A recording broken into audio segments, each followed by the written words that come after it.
Hello friend, welcome back to my channel English with সাহেব। তো friend, আজকে আমরা খুবই গুরুত্বপূর্ণ একটি স্পোকেন স্ট্রাকচার শিখব, যেটি আমাদের ডেলি লাইফে খুবই গুরুত্বপূর্ণ। তো চলো দেখে নেওয়া যাক আজকের স্ট্রাকচারটি। সেটি হচ্ছে as a matter of fact.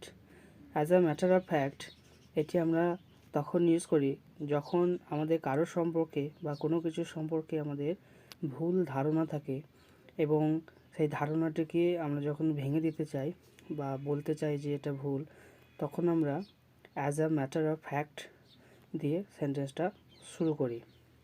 এই as a matter of fact এর অর্থ আমরা বলতে পারি সত্যি বলতে বা আসলে, আদতে, বাস্তবে বা প্রকৃতপক্ষে। চলো এবার সেন্টেন্স স্ট্রাকচারটি দেখে নিই। সেন্টেন্স স্ট্রাকচারটি হচ্ছে as a matter of fact এবং শেষে সেন্টেন্স। এবার চলো কয়েকটি এক্সাম্পল আমরা দেখে নিই। সত্যি বলতে আমি খুব ব্যস্ত।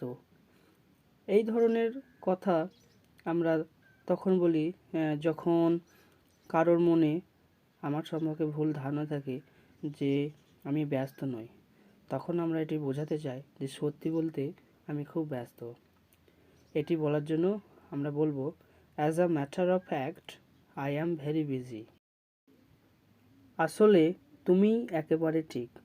যখন আমাদের কারোর সম্পর্কে ভুল ধারণা থাকে যে সে ভুল এবং শেষে আমরা বুঝতে পারি সে ঠিক, তখন আমরা এই ধরনের বাক্য বলি।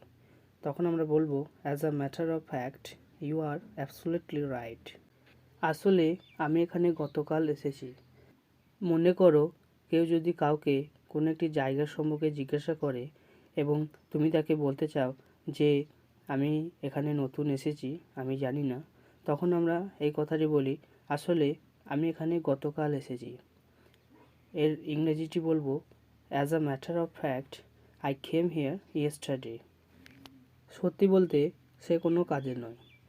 যখন কারোর সম্পর্কে আমাদের ভুল ধারণা থাকে যে সে খুব পরিশ্রমী কাজের ছেলে, তখন ধারণাটি ভাঙার জন্য তুমি বললে সত্যি বলতে সে কোনো কাজের নয়। As a matter of fact he is good for nothing. সত্যি বলতে আমি প্রতিদিন ইংরেজি প্র্যাকটিস করি না। As a matter of fact I don't practice English regularly. তো ফ্রেন্ড, এই ছিল আজকের ভিডিওটি যদি ভালো লাগে অবশ্যই চ্যানেলটি সাবস্ক্রাইব করবে এবং ভিডিওটি লাইক করে দেবে।